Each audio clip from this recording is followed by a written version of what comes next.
السلام عليكم ورحمة الله وبركاته. وصفتنا النهاردة تشوروز اسباني. الوصفة دي تعتبر اقتصادية وسهلة وسريعة جدا، مش هتاخد منك 10 دقايق، بس طعمها لذيذ بجد، هتنبهري بيها. الوصفة دي في العادي بيتقدم جنبيها صوص شوكولاتة او نوتيلا. انا كمان حطيت معاها زبدة لوتس، وممكن تحطي معاها مربى، هتبقى حلوة جدا كمان. تعالوا بقى نشوف الوصفة بتاعتنا. في حلة على النار هحط فيها كوباية من المية، هحط كمان عليها معلقة كبيرة من السكر وربع معلقة صغيرة من الملح، وحوالي 3 معالق كبار من الزيت. وممكن تستبدلي الزيت بالزبدة، بس انا بحسها بالزيت بتكون مقرمشة اكتر. بقلبهم وبسيبهم على النار لحد ما المية تبدأ تغلي. بعد كده بنزل كوباية ونص من الدقيق من نفس الكوباية اللي انا معايرة بيها المية، وبقلب بسرعة لحد ما تتكون عندي عجينة كده متماسكة كلها كتلة واحدة. في المرحلة دي انا ببقى مهدية النار جدا علشان الدقيق يستوي. ده كده بيكون شكلها بعد حوالي 3 دقايق من التقليب. بطفي بقى دلوقتي عليها النار.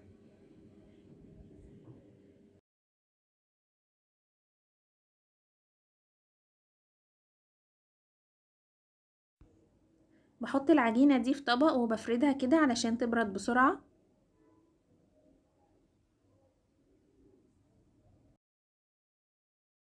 بعد ما العجينة بردت جبت الأول بيضة، حطيت عليها رشة صغيرة من الفانيليا، وهنزل البيضة على العجينة اللي أنا عملتها، وهفضل ان انا اقلب فيها لحد ما ادخل البيضة في العجينة دي. في الأول هتحسي انها هي قطعت، وهتحسي ان صعب شوية انك انتي تدمجيهم مع بعض، بس مع التقليب المستمر هتلاقيهم اندمجوا والبيضة دخلت كويس في العجينة. ممكن تستخدمي ايدك لو حسيتي ان المعلقة هتاخد معاكي وقت.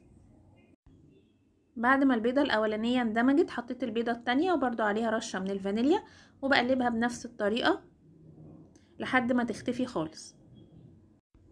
وكده العجينة بقت جاهزة عندي. هي بتكون عجينة تقيلة وبتكون بتلزق شوية. دلوقتي بقى هجيب الشكل ده بتاع بلح الشام، وهجيب كيس حلواني بس يكون كيس تقيل ويستحمل، لان زي ما قلتلكوا العجينة تقيلة جدا.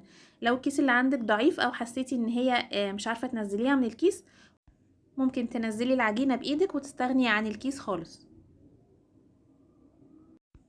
بعد كده جبت ورق زبدة او ممكن كيس بلاستيك، وهبدأ ان انا اشكل عليه العجينة.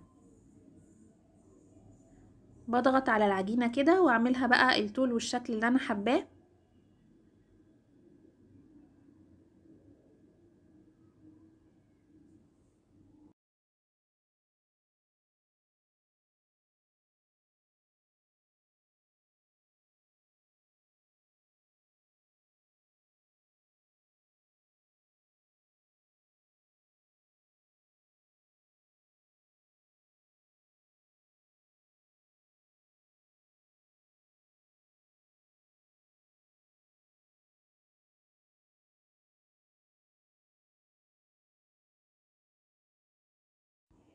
بعد ما بشكل الكمية كلها بحطها في الفريزر حوالي بس 10 دقايق، على بال ما اجهز خليط السكر والقرفة، وعلى بال ما الزيت يسخن.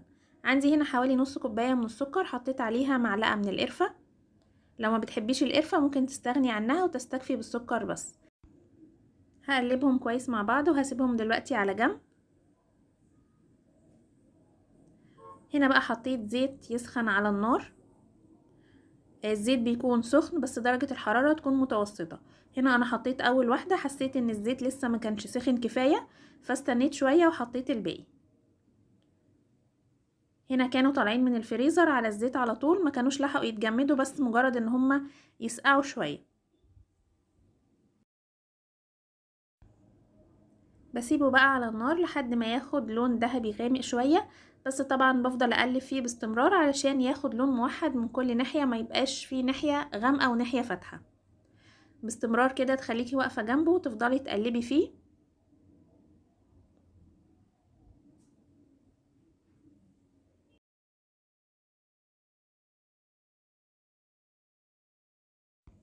وحاطه جنبي الطبق اللي كان فيه السكر والقرفة علشان بيخرج من الزيت على طول ينزل في السكر والقرفة، علشان يمسك فيه، لان لو استنينا عليه شوية هتلاقي السكر ما مسكش فيه كويس.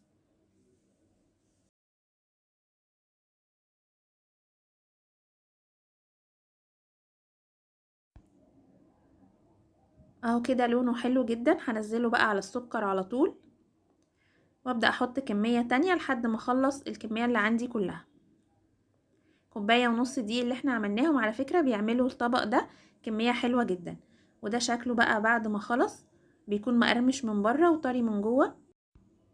طعمه بقى مع صوص الشوكولاتة كان تحفة. ممكن تحطي نوتيلا جاهزة او تعملي صوص شوكولاتة في البيت، وكمان زي ما قلتلكم مع المربى متخيلاه كان هيبقى تحفة.